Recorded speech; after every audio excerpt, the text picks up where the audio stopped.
Hello students, स्वागत है आपका हमारे इस यूट्यूब चैनल में। मैं एक चैनल का शुरुआत किया हूं जिसमें मैं इस लूसेंट बुक्स को डिटेल वाइज टॉपिक्स लिख लिख कर मैं उसको समाप्त करूंगा और आपकी तैयारी को मैं और ज़्यादा सुदृढ़ बनवाऊंगा। यहाँ पर मैं लूसेंट का शुरुआत करने वाला हूं। आज का टॉपिक है हमारा जैन धर्म। आप जुड़िए हमारे चैनल में और अपने तैयारी को और मजबूत कीजिए। यदि मैं यहाँ पर शुरुआत कर रहा हूँ इसी किसी तरीके का त्रुटि हो तो हमको सपोर्ट करें, कमेंट बॉक्स में बताएं और हमको अच्छे से इलेबरेट करते हैं।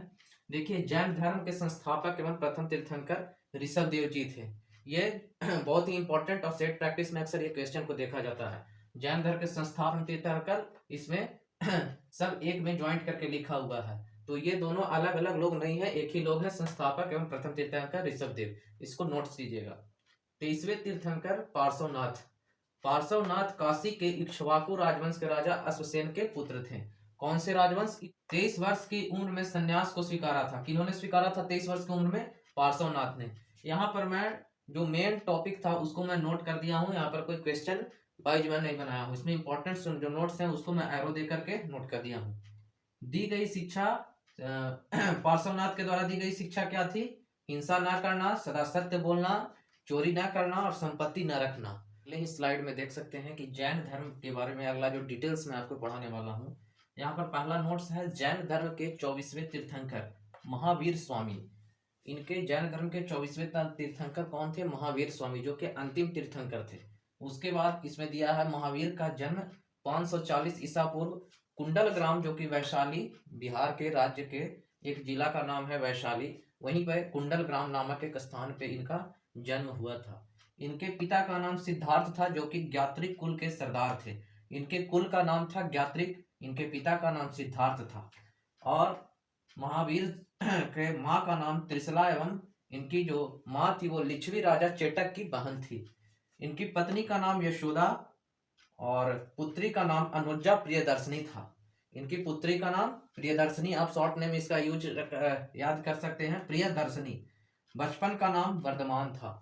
वर्धमान एक बंगाल में जिले का भी नाम वर्धमान है, तो आप उससे इसको कोडिंग कर सकते हैं, वर्धमान।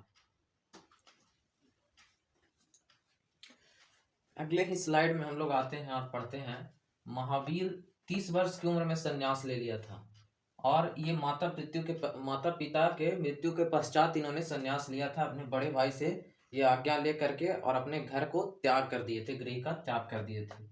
ज्ञान की प्राप्ति इन्हें 12 वर्ष की तपस्या के पश्चात जिरिम्भिक के समीप, जिरिम्भिक एक जगह है वहीं के समीप ऋजुपालिका नदी के तट पर साल के वृक्ष के नीचे, जिस तरीके से बौद्ध धर्म में बोधि वृक्ष के नीचे उनको प्राप्ति हुई थी ज्ञान की, ठीक उसी तरीके से इनको साल का वृक्ष, साल एक वृक्ष का नाम है, उसी के वृक्ष के नीचे इनको ज्ञान की प्राप्ति हुई थी।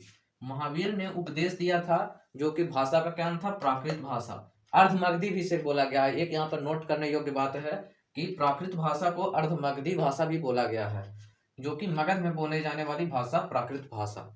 महावीर के अनुयायी निर्ग्रंथ कहलाते थे। महावीर के अनुयायी क्या कहलाते थे? निर्ग्रंथ। महावीर के प्रथम अनुयायी कौन थे? उनके दामाद जामिल, यानी कि प्रियदर्शनी के पति। प्रियदर्शनी इनकी पुत्री का नाम था, हम लोग पिछले स्लाइड में पढ़े थे। तो उनके प्रथम अनुयायी कौन थे? उनके दामाद जामिल। प्रथम जैन भिक्षुणी कौन थी? चंपा थी। प्रथम महिला जो भिक्षा मांगने वाली स्त्री थी वो कौन थी? उसको जैन भिक्षुणी बोला गया, जिसे चंपा नाम था। चंपा एक फूल का भी नाम है।